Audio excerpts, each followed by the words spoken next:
12,000 feet. That's the height where the world stops looking like a place people live and starts looking like a map.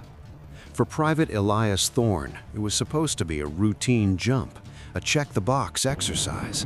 But as he stepped out of the C-130 and into the freezing roar of the slipstream, something felt wrong. Elias reached for his primary ripcord. He pulled. Nothing. The handle came away in his hand, trailing a frayed, severed cable. He wasn't falling. He was plunging. He looked up, and through the blur of his goggles, he saw his jump master, Sergeant Miller. Miller wasn't diving to help. He wasn't reaching for his radio. He was just hovering there, steady, cold. And then Miller did something that chilled Elias more than the high-altitude wind. He raised a hand and gave a slow, mocking wave, a goodbye wave. In that moment, Elias realized he wasn't in a training accident. He was in an execution chamber made of clouds.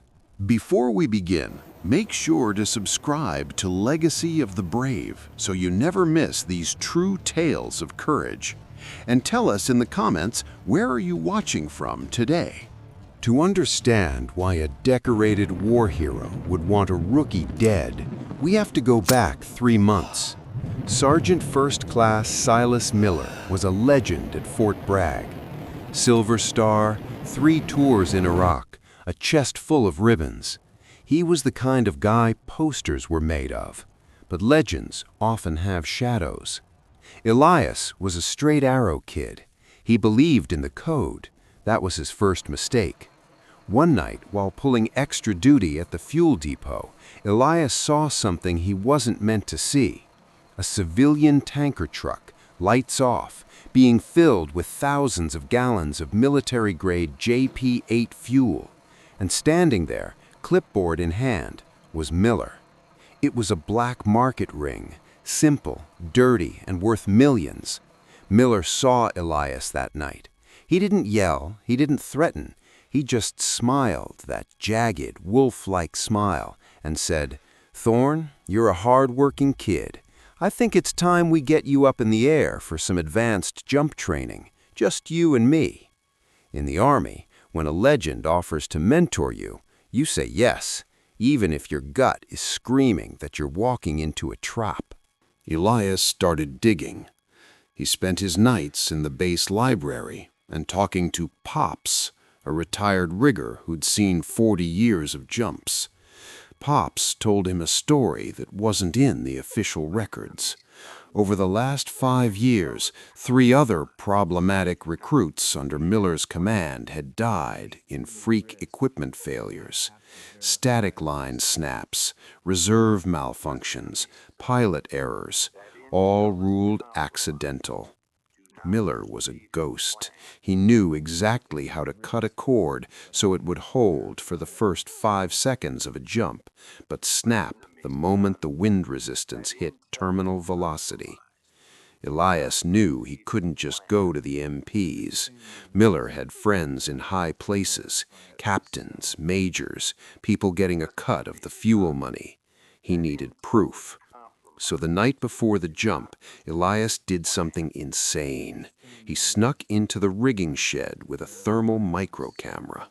The footage was grainy but undeniable. At 02 a.m., Miller entered the shed. He didn't use a knife. That would be too obvious. He used high-tensile acidic spray on the deployment sleeve of Elias's primary chute. It would eat through the nylon the moment it was under tension. Elias had 2 choices, run or play the game. He chose to fight. He couldn't swap the pack. Miller would check the serial numbers. So Elias spent 3 hours in the dark performing a surgical repack of his reserve chute, hiding a secondary deployment line that Miller wouldn't look for. The next morning, the sun was bright. The air was crisp. Miller clapped Elias on the back. "Ready to fly, Thorne?" Elias looked him in the eye and said, "Ready as I'll ever be, Sergeant." Back to the sky. Elias is falling. The primary chute is a useless rag flapping above him. He's at 6,000 feet. The ground is rushing up to 120 miles per hour. Miller is still watching, waiting for the impact. But Elias wasn't reaching for the reserve handle yet. He tucked his arms, turned into a max-track dive, and accelerated. He became a human missile, screaming past Miller. As he flew by, Elias pulled his wrist up. Attached to his glove was the micro camera, pointed straight at Miller's stunned face. At 2,000 feet, dangerously low, Elias pulled his modified reserve. It blossomed white and gold. Miller, realizing the kid had survived, panicked. He tried to dive away, but Elias had already won. The entire jump was being streamed live to a secure server Elias had set up with Pops. When Elias hit the ground, he didn't even unclip his harness before the MP SUVs swarmed the landing zone. Miller landed 5 minutes later, already weaving a story about how Thorne's chute had failed. He stopped talking when he saw the handcuffs. They found the acidic spray in Miller's locker. They found the offshore accounts. But most importantly, they found the courage of one soldier who refused to be another accident in a folder. Miller is currently serving life in Leavenworth. Elias, he left the service. He told me, "I still love the sky, but I don't trust the people on the ground as much anymore." It's a reminder that in the military, the most dangerous enemy isn't always across the border. Sometimes he's the one checking your gear. If you found this story powerful, hit the like button. It helps us keep these accounts of courage alive. And tell me in the comments, have you ever had to stand up to someone more powerful than you? I'll be reading. Until next time. If you enjoyed this story, please subscribe for more military and veteran stories. These stories keep the courage alive for generations to come.